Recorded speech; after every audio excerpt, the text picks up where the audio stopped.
Hey everybody, Josh Stone here from Stone Home Inspections. I am happy to be here sharing some information with you. Let me just pull up my screen. Okay, so tonight we're going to be talking about some tricks of the trade. Again, I'm Joshua Stone, and this is Tricks of the Trade. I am a certified master inspector.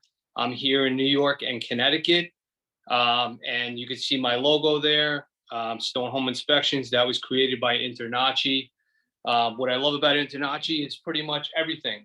Ever since I became a home inspector, I've been following their lead.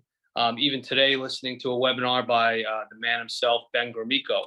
So highly recommend, if you're not an InterNACHI member, that you join InterNACHI. They have everything for you, from designing a logo to business cards. Pretty much you name it, they have it. So I'm a master inspector with them, and this is my presentation. So this is my wife, Lisa. We run the company. We've been in business for almost 8 years now, and we've helped thousands of home buyers with their inspection needs. We have multiple inspectors and have received over 600 five-star Google reviews. Some specializations, again, I'm a master inspector, commercial inspector, and a licensed mold assessor. I'm also an instructor at the New York Home Inspection School. In addition to home inspections, we offer environmental testing and sewer scope inspections. We're going to be talking about some of those things tonight. Since 2000, I was a police officer, so I joined the NYPD in the year 2000. And since 2001, I've been buying and selling real estate. So I retired from the NYPD right before COVID, and I've been doing home inspections for years, even before I retired. So, but getting back to the real estate that I've owned a co-op apartment, a townhouse, condo, 2 single-family homes, and 1 multi-family home, which is an investment property. So I pretty much know my way around any property that you can think about, and I know the ins and outs of pretty much all of them. So our first single family home that we had a lot of defects and things that I feel could have been easily identified by our home inspector. That was a real education for sure. This house is where it all started for us. Our neighbor was an instructor at the home inspection school, and he thought I should give it a try. So I was planning for retirement, had my eyes set on retirement, and I said, you know what, let me take this course, and pretty much jumped right into it, started getting inspections. I don't have to tell the veterans who might be watching this, I don't have to tell you, but COVID was just nuts for the real estate business, and really just elevated our business to the next level. So, but yeah, it's one of those things where you have to have the right home inspector, because, you know, you got to have those defects found. So, I mean, we've had everything in the single family that we purchased. We had everything from a roof to the waste pipes, which we're going to talk about, the siding, everything we did to the house. So kitchen renovation, you name it, we did it. But yeah, we did a lot of renovations to all the properties we've ever owned. So let's keep it going. So today's topics and some of the tricks of the trade we're going to talk about today. Number one is moisture intrusion. And you can see that wall right there. That's actually my basement. So we had some of our grading done this year. We had a pool installed, so we regraded some of our backyard. We had a little bit of water intrusion that came into the foundation wall, where the concrete was poured. They poured another truckload, and you had a little weak spot in the foundation. So I know firsthand about moisture intrusion. We're going to talk about that. We're also going to talk about mold. As I said before, I'm a licensed mold assessor, and we're going to talk about mold conditions caused by moisture intrusion and improper ventilation in areas such as attics. Okay. And lastly, we're going to talk about plumbing. We're going to do the standards of practice really fast, and we're going to talk about some plumbing basics and sewer scope inspections. All right. So the mold, the picture you see of the mold, that's a common occurrence that we see a lot in attics and basements. And so we're going to jump into that a little further. And the plumbing that you can see there is a lead pipe and that's something you have to look out for. So we're going to talk about that as well. Let's keep it going. So let's talk about moisture intrusion first and foremost. So as a home inspector, I mean, that's our job, is to find issues, to find moisture intrusion. The first photo you see here, I was actually called for a mold assessment. So this young lady had some moisture intrusion occurring in her co-op apartment.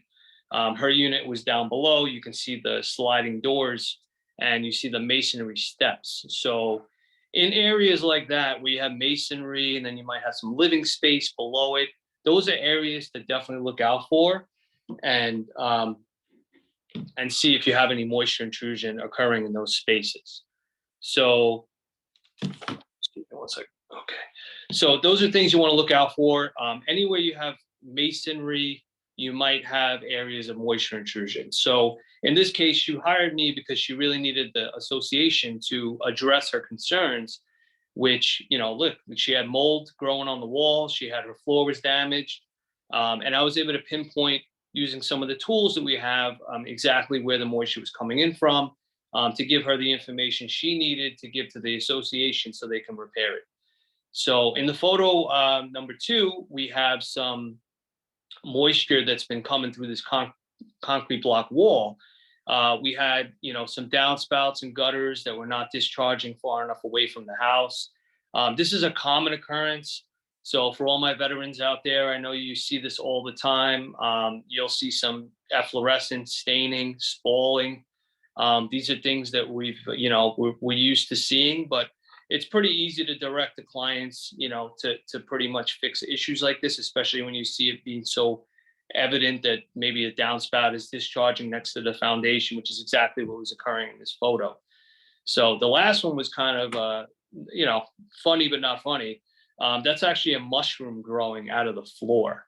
So they had a plumbing leak behind the wall that you're kind of seeing there in the trim. There's a kitchen, and somebody must have pierced the pipe when they hung the cabinet, like a waistline. It doesn't take much to have water intrusion occur. This isn't so much water intrusion occurring that's going to cause an issue from the outside, but this is something obviously that's happening from the inside, right? So they pierced the pipe and it's causing an issue. I've seen this in another place recently where a kitchen renovation was done, and they did pierce the vent stack, which is a wet stack for the plumbing. And I guess water was kind of coming out of the screw, traveling down through the wall cavity. You wouldn't be able to see it, traveled down into a crawl space area right onto a main beam, and it was starting to really rot out the beam. So these small little things can turn into really big problems if you leave them, the way that they are. So in this case with the mushroom, I pulled back the carpet, which again, that's not something that as a home inspector would typically doing. But I was able to easily pull back the carpet and map out exactly what was going on. I used a moisture meter. I used a thermal camera to easily identify where the moisture was and pinpoint it. So a trick of the trade for me when I'm doing, things like this is using some painter's tape to kind of map out on the walls and ceilings and floors. You can map out where you found the moisture. This way, when they call a licensed contractor to come in and make repairs, they know exactly where they're going, what they're looking for. There's no guessing game, and I think it's a really good trick. So I use painter's tape all the time. I use it to mark some outlets or whatever defects I might find. Good thing to keep in your bag is some painter's tape. And I'd say go on Amazon, order some different colors. They have red, blue, green, all different colors. So if it makes it easier for you to identify what the problem is, you can mark it with different colored tape. That's definitely a good trick to utilize. So in the photo coming forward here, you see some pooling around the side yard of this house. This is something that, typically you're not going to see if it's nice and sunny or like a dry summer. So we had a pretty dry summer here in New York. And, until the end of the summer, fall, we had some heavy rain, and you might be able to pick up on some moisture, such as this. So if you go to a property and you see something going on like this, where you see water pooling around the property or around the foundation, see where the water is going. All right, try and track it and see where it's going to. and also see if the grading is proper. If it's not proper, you're gonna have an issue like I had this summer, which is water coming through the foundation. So, it doesn't really take too much to tell that you have the wrong grading, or again, you can kind of see in the background here with this photo that that the downspouts are proper and they are discharging far enough away from the house, at least at the front. But in this case, you want to, install some drainage. But I want to be clear, okay? We're not contractors. We do not tell people how to repair these issues. We identify problems and we leave the repairs to the professionals, okay? And a lot of times as home inspectors or mold assessors, we're going to have clients that ask us, hey, can you give me an estimate on the cost? Be careful, be very careful giving people estimates unless that's your field. Like if you were a retired plumber or an electrician or a mason, like I guess you could probably give out some prices. But if you're not a professional in those fields, I would definitely avoid giving out any prices and tell them, listen, this could be an expensive repair. Get some quotes on this and keep it there. But as home inspectors, we do not really give quotes on jobs. In the case shown here, all right, I would make suggestions. All right, I would definitely say to them, hey, you need some exterior drainage. The interior foundation can be sealed with an epoxy injection, which is what I did with my foundation here. And that actually fixed it all up. So those are things that you can tell people, all right, but I wouldn't necessarily give details in a report, okay? As a home inspector, leave it to the professionals. Don't go telling them how to repair it. Don't tell them to seal their foundation walls. That's not our job, all right? Just point out what we need to do and get it done, okay? So I was actually called back to a property today, and this person was buying this property and it had a crawl space. So one of my inspectors did this inspection a few months ago. They were about ready to close, but they had some questions. The bank had some questions, so they wanted us to go back and just tell them, hey, with the moisture coming in, is this affecting the structural integrity of the home? So I'm not a structural engineer, but I went around today and I did my job, went around and I poked and prodded at all the sill plates at the top. I evaluated all the structure, the foundation to make sure that nothing was cracked and shifted. And I was poking around at all the floor joists to make sure that nothing was compromised. So I wrote a report saying that, in my opinion, the property is structurally sound and they should be able to close on this property this week. However, I have been in some properties in the past where, a realtor would call me and say, hey, this home inspector found this issue in a crawl space, or can you go, check this out for me? I found it personally myself numerous times where you have a real true crawl space where it's, you're duck walking around. Like today I was not really, I'm a short guy, I'm like 5'5", so it was easy, but certain areas where you're like really crawling hands and knees, if you have water on the floor like you're seeing in this basement, that water will vaporize up and it will cause mold, and mold leads to wood rot and deterioration. So in certain circumstances, I have had issues where it's a structural problem. I mean, the floor joists sometimes can be ready to collapse. Those are things you want to look out for.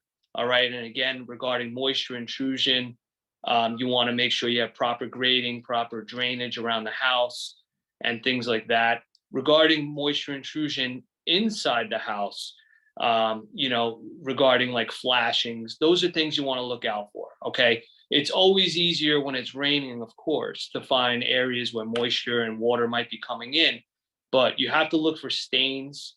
You have to look outside when you're doing your exterior foundation, exterior inspection. You want to look at all the flashings when you're on the roof. Take a look, see if the plumbing vent boot, is it sealed? Does it have any cracks? Is it compromised? Those are things you're going to want to look for, okay? Because those issues will lead to water intrusion. And during dry times, again, you might not notice it, but you will see stains. So typically where water enters the house, you'll always see some sort of issue regarding that. So one thing I do see a lot is sump pumps. So talking about sump pumps, I feel like a lot of contractors, I mean, I could be wrong, but it's just my feeling that I feel like a lot of contractors, when you tell them you're getting moisture intrusion inside the house, they're going to want to solve the issue from the inside out. But in my opinion, you want to solve the issue from the outside in. Okay. Again, looking at this photo on the left of the sump pump, you want to check those downspouts. Look for splash pads. Okay. Make sure you have proper grading, no cracks in the foundation.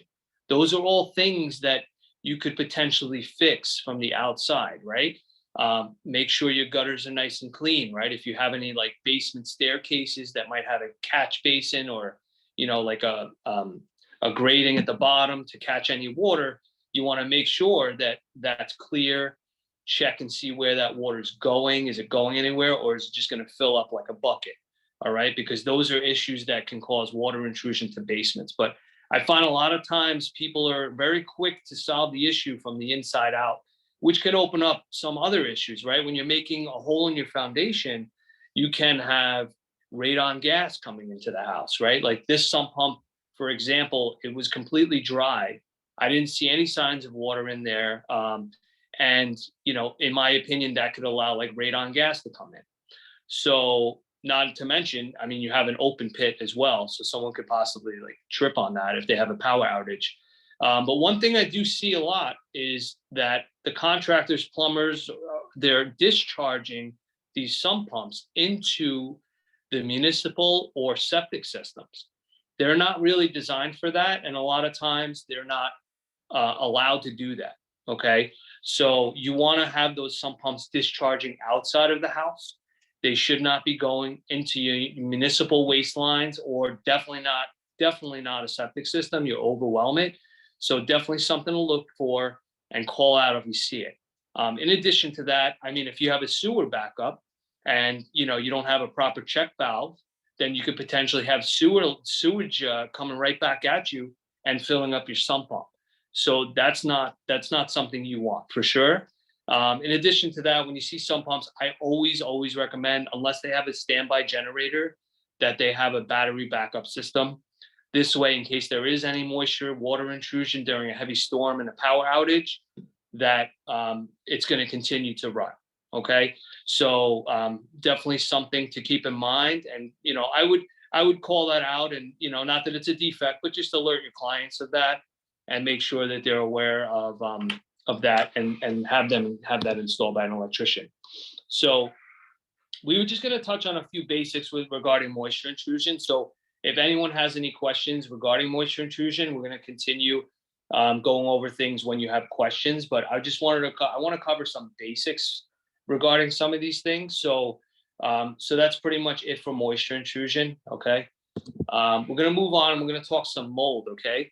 So like I said, I'm a mold assessor, and we're going to talk some mold. So in some states, they require a license, right? In New York State, they require you to be a New York State mold assessor if you're going to call out mold, do mold assessing. So after Hurricane Sandy, they had come up with Article 32 of the New York labor law.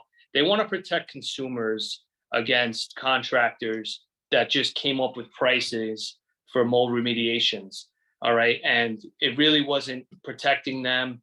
They can call out whatever number they wanted, and it just wasn't working, I guess. They felt a lot of people were being taken advantage of. So they want a third party to go in. So my apologies if you're in a state where you don't need this to happen. I guess it's not for you. But no matter what, I know there still are states that you don't need a license, but you can still do testing, right? So you can still make money. And what I say about mold assessing is that it goes hand in hand with home inspections. Okay, we see mold all the time. All right, anything greater than 10 square feet, technically you should not be handling yourself as a homeowner. And really anything regarding a real estate transaction, like if you go into an attic or a basement and you find mold and you're in a real estate transaction, you have to have it handled by a professional. All right. We've had some times where, a seller or a contractor who's flipping a house will say, "Oh, I'll handle that. Don't worry about the mold. I'm going to take care of it myself." Well, guess what? According to New York State law, you're not allowed to. All right. So then they call us up when it's finished and they're like, hey, can you come and make sure and tell us that there's no more mold? I can't do that because I didn't assess it. Okay. But many attics and basements have mold. So why not monetize it, right? Why not make money on what you're already seeing? You're already there. So in the photo you see here, this is mold on roof sheathing, which is common. We see it a lot due to poor or inadequate ventilation. So if we see mold, we try and test for it to confirm that it's mold. Okay. Again, some realtors use that as more negotiating power when you can tell a seller, hey, we have confirmed mold here. All right.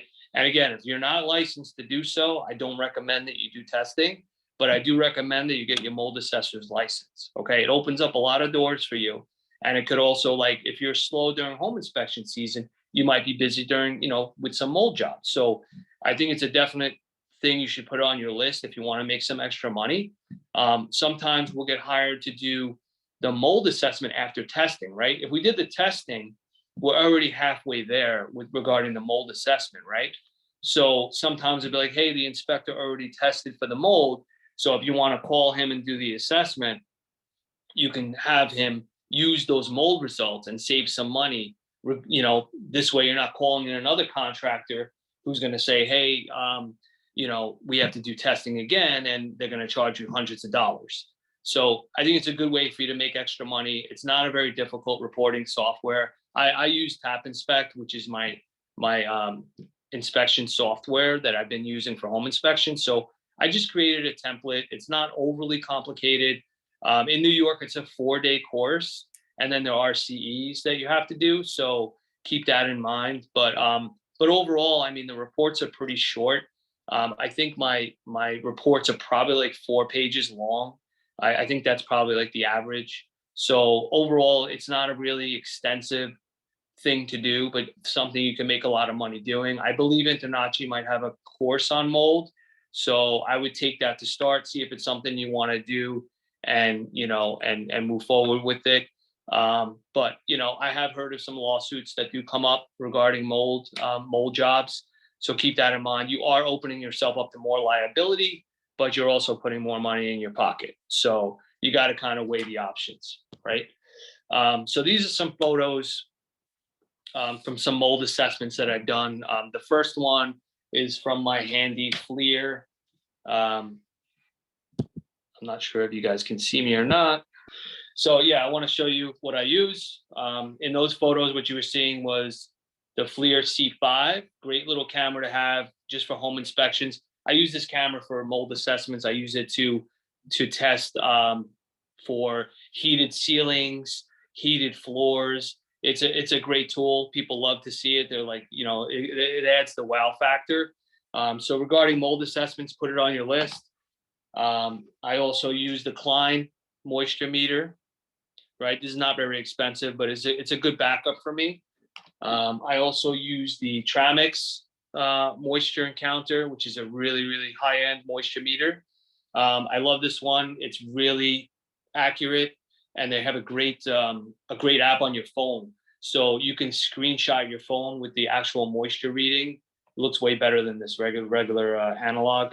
So check out the Tramix, right? And then I use this this ProTime humidity meter, which is a great tool anyway, even as a home inspector. I think these are all great tools as home inspectors or mold assessors or both.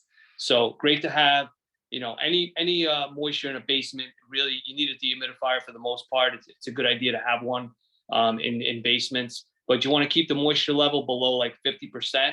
And if you see it's above 50%, let your clients know. And this is a great meter to have, so check that out. And of course, you need flashlights. So I love these flashlights. I found these on Amazon. Got this little headband. It's like a little LED flashlight, really cool. You just strap it on your head and walk around the crawl spaces and attics, like hands-free. It's perfect. This one here is Dr. Prepare, great little light. And it's magnetic, which is awesome.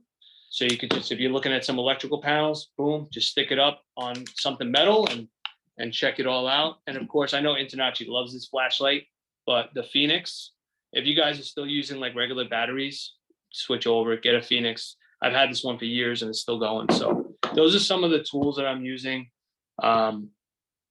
for mold assessing and home inspection. And we're just going to continue on. Give me 1 second. So you can see in my photos here that I have my FLIR camera, and it shows you temperature differentials. That's what thermal cameras do, basically, is show you like the cold spots. So in that photo, you can see that there's some cold spots. There was a leak, and the water was spreading on the carpeting. So I was highlighting that you can see basically where the moisture is. So it's a great tool to just show people what's going on. And then the Tramix, you can see me using that as well. The photo to the right with the blue walls, that was a mold assessment I was called to do. And, you know, whenever I see this, like in someone's bedroom, it always makes me like crazy because people are sleeping with this, right? So I had a client call me and, you know, they said, hey, we have a mold condition in one of our bedrooms. So this property was, I mean, sloped down towards the house big time. Like to even put drainage there would be really difficult. You probably would have to excavate and then maybe put some retaining walls in order to properly grade it. But they had moisture intrusion occurring at the back of their house to the point where they had mold growing all over the walls, the carpeting, the furniture. And they noticed it because their child was sleeping in the bed and they had mold. They noticed mold was on their sheets and on their pillowcase. So imagine that you're sleeping with that. And that's why it's so important. Our job is so important as home inspectors to find these things, because people are sleeping in these areas, people are living in these areas, and mold can be health hazards. You know, it can cause asthma. Some bad molds can cause cancers. So it's really important. You know, I know it's beyond the SOPs that we move furniture, but if you can peek behind furniture and get a really good look, especially when you have those areas and those houses where everything's kind of sloped towards the house, or you could tell there's going to be an issue, take the extra steps, try and find this stuff. You know, I mean, it's not only, you know, for people's financial reasons, but for the health reasons, right? And of course, you know, once people pull out their furniture, right, they're going to be calling you months later when they close and say, hey, you missed all this mold all over the wall, right? So we can't see behind furniture, we can't see behind walls, but just do your best, especially when you see those areas where you think moisture intrusion may occur, because when moisture intrusion occurs, this is the result, okay? And you definitely don't want to live like this, okay?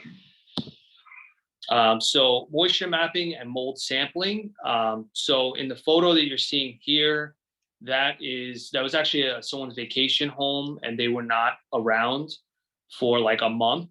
Their hot water heater went and basically created like a rainforest effect in this house. The entire house was covered with mold. I mean, look at the drooping ceiling fan. It's like the saddest one I've ever seen. But you have mold all over the ceilings, cabinets, the floors were buckled, the crawl space was filled with mold. It was a disaster. So in that case, again, you don't really have to do moisture mapping, but you have to do, you know, you have to come up with a report. All right. And that's what mold assessors do. So essentially what we do is we're called to a mold job and we have to evaluate and find out, hey, this is the cause. This is what it's going to take to remediate it. And this is what we think the repair is going to be to get everything back in order. Okay. And then we go back after the job is done. We go back for what's called clearance. Okay. So what you see here in the other photo on the right is my mold testing kit. So it's an air pump that I use, little air canisters. It traps the mold spores in there, and we send it off to the lab, and we find out if we have elevated mold in the air or we have normal levels. Whatever it is, we're able to detect the kind of mold and the amount of mold. Okay. There are certain areas that you don't want to use the air pump. Okay. You want to use the air pump in like conditioned spaces. You don't use it in attics. You don't use it in crawl spaces. Anywhere that it's ventilated, you don't use it, right? If you have a ventilated crawl space, don't use it. If it's not vented, you can use it. But for the most part, when we're dealing with attic mold, we're doing surface samples, which is basically like, you know, a sticky tape. And you just take a sample, put it back in the sealed container and ship it off to the lab. And that confirms whether you have mold or not. All right. I did briefly talk about moisture mapping. which is what you do. Like if you have like a leak or something, you want to kind of map out where the problem is. If you're having like a flashing issue, then again, you want to try and pinpoint where it's coming from. So it makes it easy for the contractors to make their repair. Of course, before the remediation occurs, you want to have everything fixed so it doesn't come back. All right. Let's move on.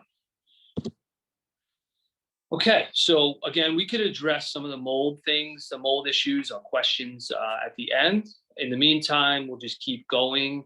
We're going to talk about some basic plumbing, okay? And I'm talking about, just a basic plumbing inspection. If you tuned in and you thought it was going to get into things beyond the standards of practice, that's not what I'm doing here, all right? My motto is keep it simple, and that's what we're going to do. So we're going to talk about just some basics to look for. All right. So the first thing is the waste trap, which you see there at the top, which is sometimes you'll see that, sometimes you won't. Some municipalities don't require waste traps. They're allowed to put cleanouts outside. A lot of plumbers like cleanouts versus traps because traps cause a lot of debris and a lot of solids to get trapped.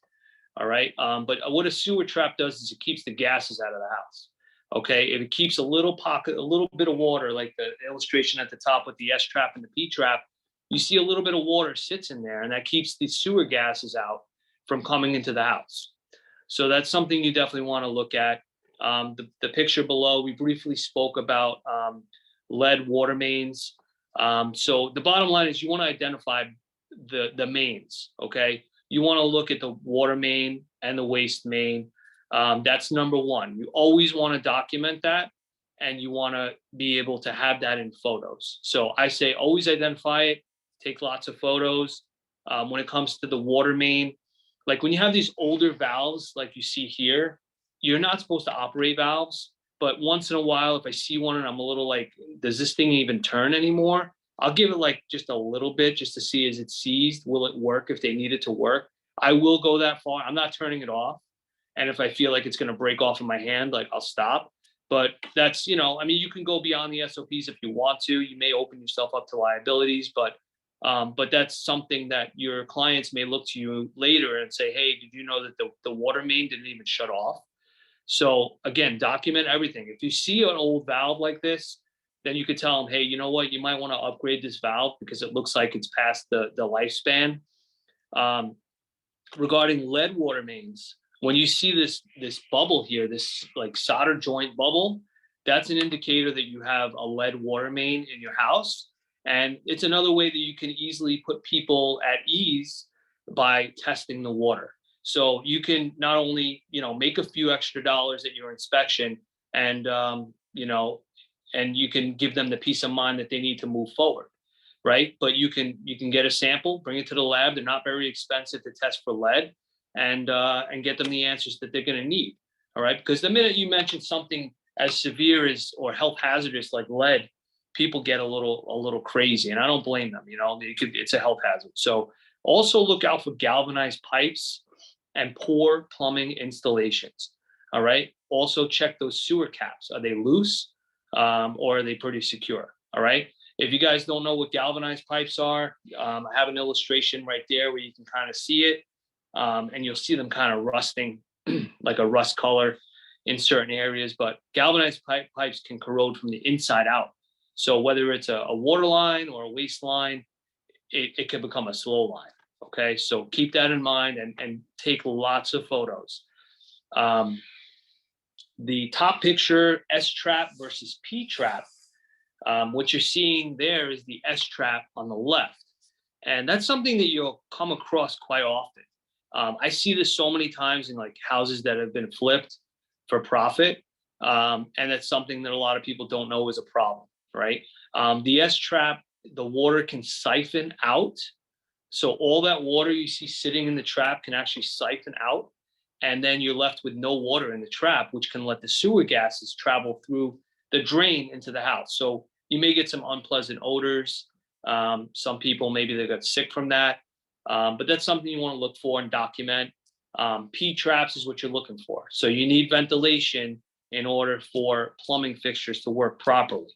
Okay, so that's something you want to look for. Call it out when you see it and cover yourself. So regarding some of the plumbing basics, this is a standards of practice. I took it right off InterNACHI's website. Okay. And you can see regarding home inspection in general, there's so much we're not responsible for, but there still is a lot that we are responsible for. So let's just keep it simple. Let's go through the standards of practice really fast, because this is what our baseline is, right? So again, you want to look for the water main, shut-off valve, fuel shut-off. You want to look for any water-based heating equipment. You want to look for those TPR valves. You're looking at hot water heaters, interior water supply, fixtures, faucets by running the water. Toilets, you want to make sure that they all flush properly. They're not making any funny gurgling noises or anything like that. Sinks, tubs, showers are functional for drainage. You want to look at the drain, the waste, the vent system, drainage sump pumps with accessible float. So if you do see one with a float, I test the float and make sure that the water is going out of the sump. I'll definitely test it. So the inspector shall describe whether the water supply is public or private based on observed evidence. The location of the main water supply shut-off valve. So where is it? Some inspectors will tag it. I haven't gotten that fancy yet where I have my own tags, but that's something you can consider doing. I think it's a pretty good business practice, to be honest with you. The location of the main fuel supply shut-off, the location of any fuel storage system, and the capacity of the water heating equipment if labeled. The inspector shall report as in need of a correction, deficiencies in the water supply by viewing the functional flow in two fixtures operated simultaneously. So you want to run multiple fixtures at the same time. Don't just go turn it on one sink.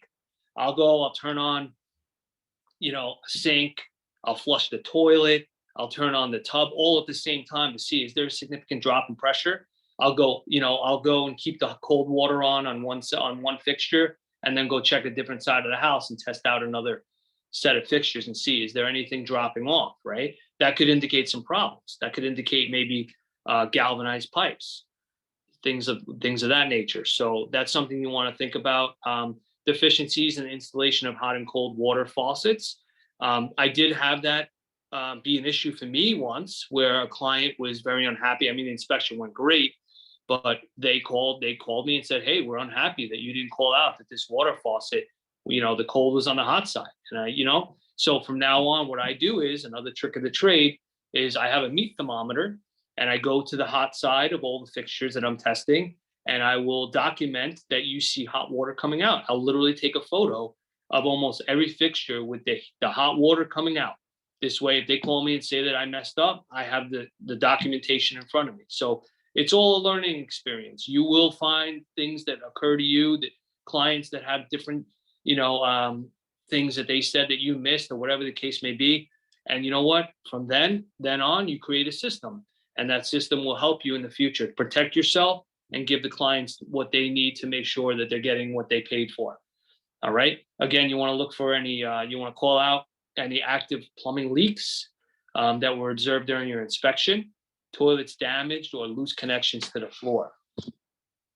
Okay. The inspector is not required to light or ignite pilot flames. So you're not turning on any hot water heaters that are not already on and ready to go. Measure the capacity, temperature, age, life expectancy, or adequacy of the water heater. I do, however, call out if I feel it's too hot when I test it with the thermometer. If it's too hot and I think it's going to scold somebody, I will call it out and I'll put it in the report to reduce it to anywhere from 130 to 140 degrees. That's how I do it. Inspect the interior flues or chimneys, combustion air systems, water softeners or filtering systems, well pumps or tanks, safety or shutoff valves, floor drains, lawn sprinklers, and fire sprinklers. So although we're not required to, I think that if you're not reporting on these things, people are not going to be happy. The one thing that I will say definitely we're not doing is a fire sprinkler system. All right. You're not going to test that and make sure that water is going throughout your building. So you're going to, I would check a gauge. Like if there's a pressure gauge, I would take a photo of the fire sprinkler system pressure gauge. And I would also call out that they have it evaluated by a licensed fire sprinkler specialist.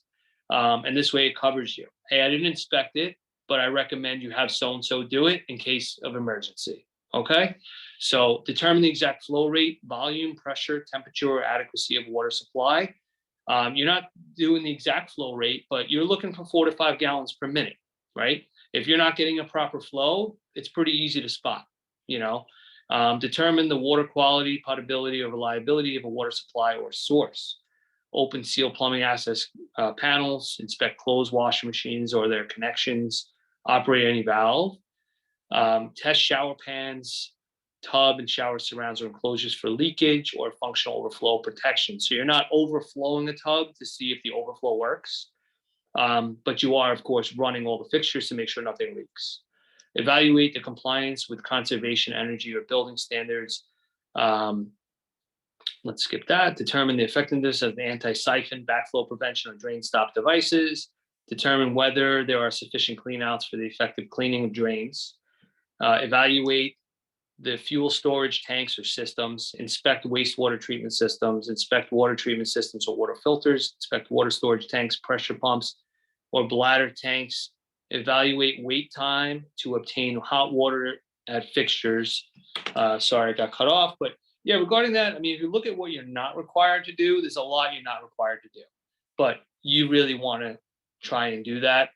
We do work with some other professionals that we recommend that will inspect some of these things like water softeners, well equipment, which we're doing a basic inspection. But the beauty of what we do nowadays is that all our reporting software pretty much like it's set up that you can have it in your template that it's there and that you did inspect it or you did inspect it and it's above the standards of practice. So essentially like, yeah, I checked it, but I make no warranties about it because it's beyond what I'm supposed to do. So I kind of did it as a courtesy. That's what we're saying around and about, right? But the beauty of it is that most of what we need to check, and I mean, pretty much everyone's software that I've ever seen covers the standards of practice that we're required to check, and then some. Okay. So there's some more here that we're not required to do. And not too much though. Yeah, we're not looking for gas or fuel leaks, things like that. I see a lot of inspectors, posting up that they found like polybutylene or similar plastic piping. I personally have never seen it. I did have one inspector that works with us and he was in Long Island. He did spot it and called it out. But that's not something that really is like common knowledge. I think like people don't really know to even look for that. Unless you're in the game for a while, you might have heard of that. So yeah, regarding just the general house plumbing, like this is as simple as it is, right? This is what we're looking at. You got your cold water, your hot water, your natural gas lines, your vent system, and your drain system. All right. And a lot of these issues, a lot of these things can cause issues, right? And these are like, this all kind of ties in together, right? Because water could equal moisture intrusion, which can lead to mold conditions. So these are all things that kind of tie into one another, right? You want to look on the roof line. You want to check your main vent stack and make sure that that vent boot looks good. There's no signs of leaks. You can't see through it. When you're in the attic, you're not looking and seeing daylight, right? Those are things you're looking for. Maybe part of your attic inspection, but also still part of your plumbing system, right? So that's what you want to look for. And you want to test all the plumbing in the house. You want to take photos of all of this, all right, and make sure that you're well documented and have everything properly situated in your report. Okay, everything should line up and be in proper order. You want to look for proper pitch of your waste pipes. Do you see anything back pitched? So in our house, like our old house that we had a lot of problems with, we didn't realize that one of our main waste lines was back pitched into a corner. So when the water would come down from above, the wastewater, it was kind of pooling in one corner, which kind of wore away part of our waste pipe. So it compromised our pipe. The house was from 1968. So having, a pipe that was back pitched with water sitting in the pipe, eventually it failed and caused a big problem. We're going to get more into that coming up. But you want to look for pipes to see, do they have enough pitch? Does it seem like it's too pitched? Do you see any bends that might be a problem? regarding your waste system, you want to look for that.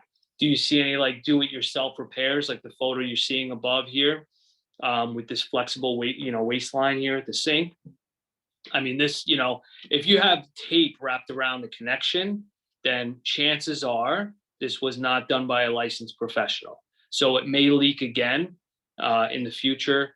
These I don't like these flexible lines to begin with, because they tend to collect some debris and dirt and things that can clog up the pipe. But I mean, this thing's not even level. So those are things you want to call out. Like I said, when in doubt, call it out. People paying us a lot of money, so give them all the information that they deserve, right? That's how I treat my business. So moving on from that, there's some things that you might be surprised by, right? Like you'll see the picture on the left here with the detached cold water faucet. Like this house was beautiful. It was like 20 years old, brand new bathroom. You might take that for granted sometimes. Maybe you walk into a room, just turn on the hot side of the faucet and walk away and make sure it gets hot, right? Well, guess what? This was the cold side faucet. I went to turn it on and it just came right off in my hand. It was not connected whatsoever. So that's why it's important that you touch everything in the house. Okay. You want to touch everything that someone's going to have to use. Touch every doorknob, every window. That's how I treat my business. Again, I know you don't have to, according to the standards of practice, you don't have to test every single window, every single outlet, a representative number, right? For me, if it's accessible, I'm testing it. That's how I run my business. So the other one here we have in the middle, this is a washing machine drain line. I mean, really not a great idea to extend the line like they did with these clamps and just an improper connection to the main waistline. Like if they're going to have a backup here, where's the first place it's going to go? It's going to come right outside of this pipe. You're going to have wastewater backing right up into your laundry room. So call out defects when you see anything like this. If it doesn't look right to you, call it out. Let a contractor say that the inspector doesn't know what he's talking about. It's fine. I'd rather that and the client be safe than not calling it out and having a problem later. That's how I feel. Again, document everything. Make sure all the fixtures are installed properly. I spoke about it before, that the hot and cold, make sure that they're correctly marked and on the right side.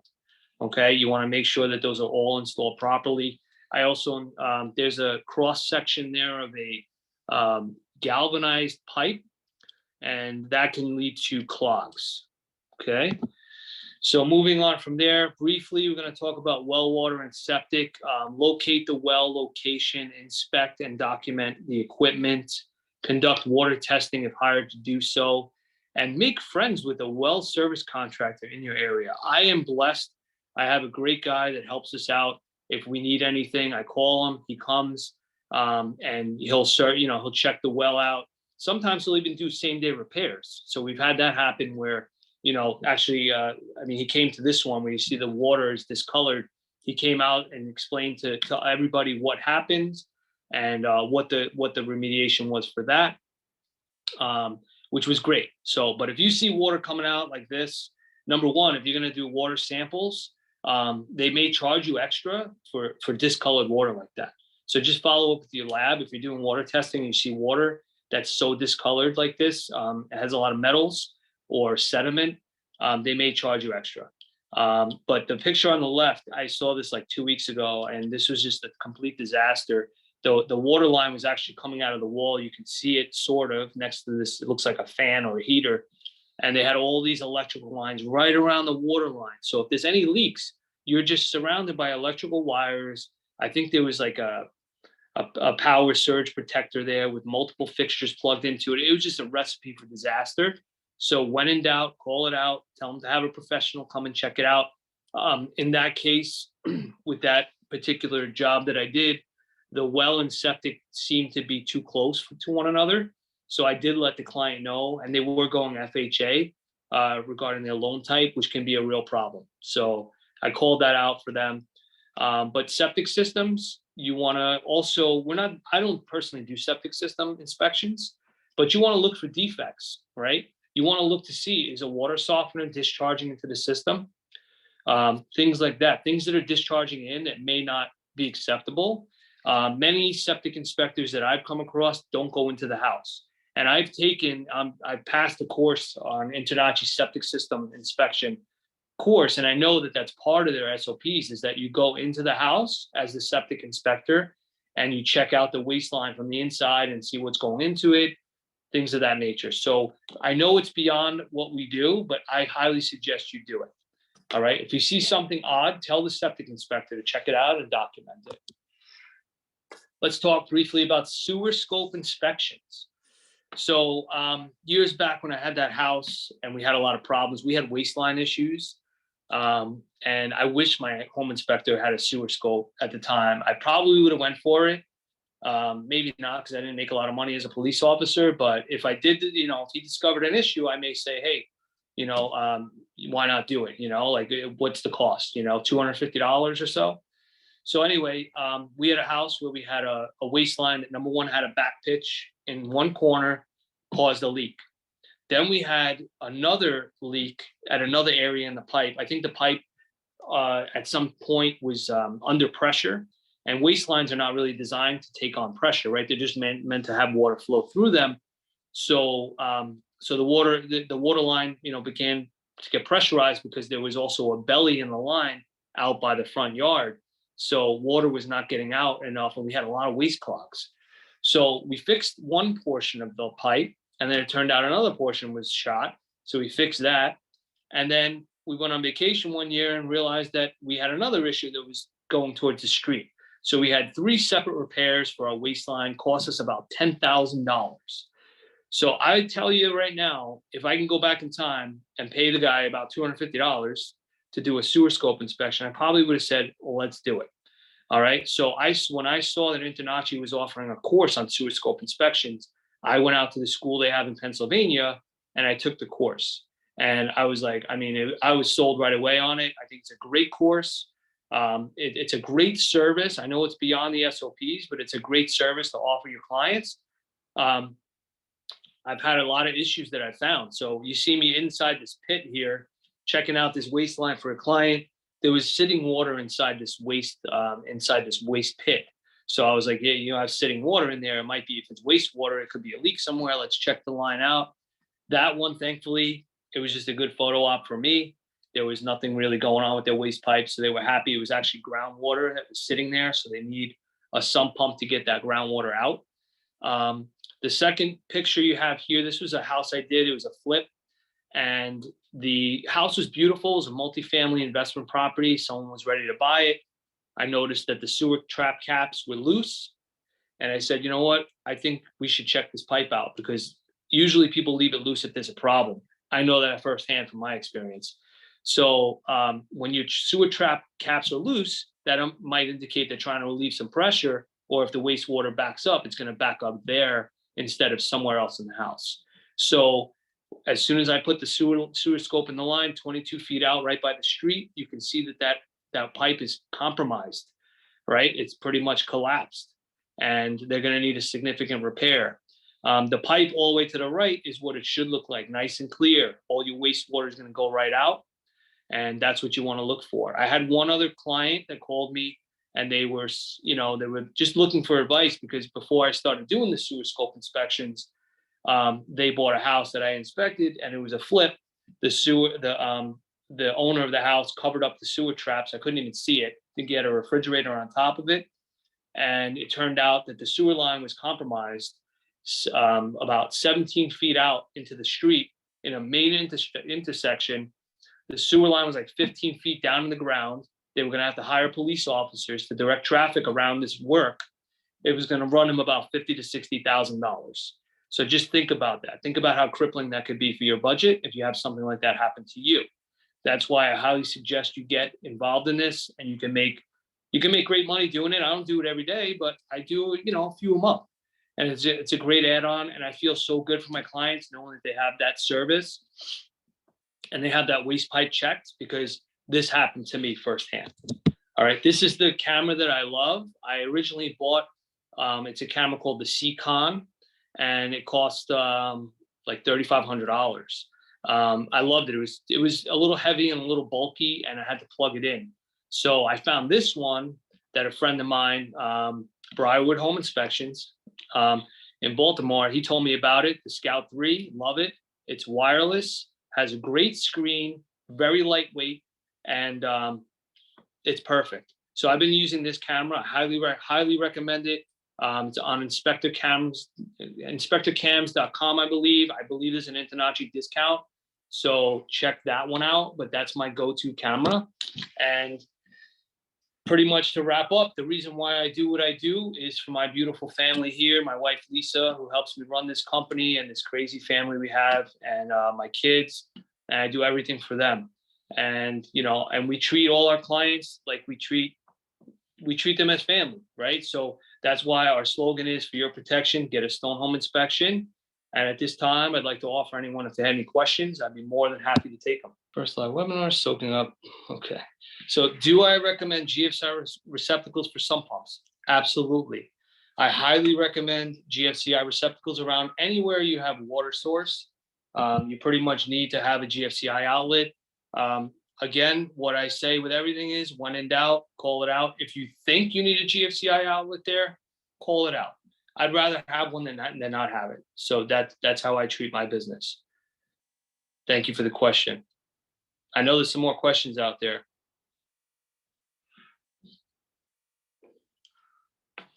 I know my wife is watching too. So shout out to Lisa.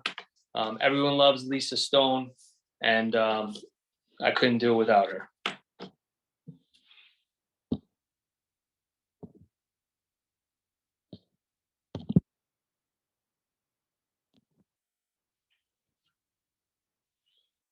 Okay, so Charles is asking us a question. Are sewer inspections dirty? Yes and no. So the ones that I've come across are not really that bad. You know, you are pulling out, you know, you're going into a line with your camera, and you know, what I do is, as soon as I'm pulling back out, I have a shop towel, like those disposable shop towels, and I have a sanitized wipe. I usually keep a few of them depending on how far down I'm going. And then just as I'm pulling out, I'm wiping it and then sanitizing it at the same time. So it's really not bad. I put some gloves on and you're good. When I was at InterNACHI, it was hysterical because the instructor was using his camera in a live line. So it was actually the line that they use for the waistline that the school uses. And he was pulling it out with nothing, no towels, absolutely nothing. So I backed away extremely fast on that one. I have another question. How much is an add-on charge for a sewer scope inspection? Good question, Reed. I charge $250 for an add-on on site. Sometimes people call and they see that we do it online, so they'll call us and they'll ask for that like upfront, and we do charge more. If I'm going there just for that, I have to make more money. But as Ben Gromiko has taught all of us, if you're going to do a service, try and bundle as much as possible and make as much money as possible on each job. So let's see. Rob Cologne, how do you know if a roof is unsafe to get on before you step on it? You really don't know, and you're not required to get on a roof, Mr. Cologne. So keep that in mind. You are not required to get on a roof. And also Jonathan Reynard, in a hot, humid climate, is it best to have the vapor retardant side against the subfloor or facing the ground in the crawl space? Good question. So you always want to have the vapor barrier facing the finished space. All right. It's also a flammable. It tends to be flammable. If you read the vapor barrier side of insulation, it says to not keep it face out because it is flammable. So you want to, if you have like a very moist area, that's why you have a vapor barrier, a thick plastic that you'll cover up the dirt with. That's what you want to look for. You can, I guess you can seal that too, the insulation, you can seal it with the thick plastic, but you definitely don't want the paper on the bottom side, okay? Let's see what else we got. I don't see any other questions. We have any more questions? Oh, here we go. Dustin, is there a conflict of interest issues if I'm a licensed plumber and inspector? Can I fix plumbing issues and inspect? So I would say that's a conflict. So if you're inspecting, you can't fix anyone's property for, I believe it's a year. So for 1 year, you cannot step on anyone's property to do any repairs inside the home. So keep that in mind. Do not offer any repairs. Um, if you have other plumbers that you can recommend and they work for themselves and not affiliated with you, recommend them. And if they can give you business back, you can make money that way. But it is a conflict of interest. You don't want to do that. And some people, speaking of conflict of interest, some people have said, isn't it a conflict of interest for you to do a mold assessment or mold testing, or recommend that you do that because you're going to make extra money on people, when it comes time for that work to be done. But in my opinion, you're doing a service for them. You're looking out for their best interest. It's not about the money. I guess for some, maybe it is a conflict. For me, it's not. So integrity is everything. Let me see what I got here. All right. So as a licensed home inspector, how much can I share with my real estate clients? As a licensed home inspector and real estate agent, how much can I share with my real estate clients? I don't know how to answer that question. I think that that's totally up to you. And maybe you want to talk to a lawyer about that as to what you want to talk to them about. But your client's hiring you. So you want to, tell the client everything they need to know. And hopefully they trust their realtor that they want the realtor to know everything as well. But you have to check with the client and make sure that they're comfortable with that. Okay. Also, we have, yes, it will be recorded and hopefully you love what you see here. So what other questions can I answer?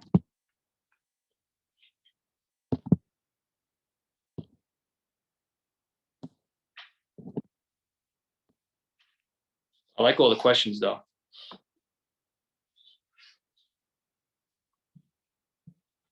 You're very welcome, Dustin.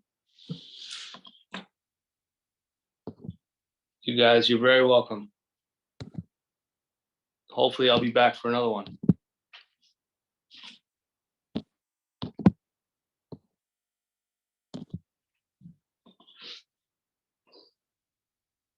You're welcome, Rob. Any other questions, or I guess we can wrap it up. All right, guys, I'm going to call it a wrap here. And if you have any questions, please, guys, go on InterNACHI, look up what you need, or call us, or reach out to us. I'm more than happy to answer any questions. Follow us on social media. Follow us on Instagram, stone_home_inspections. Follow us, and see you on the next one.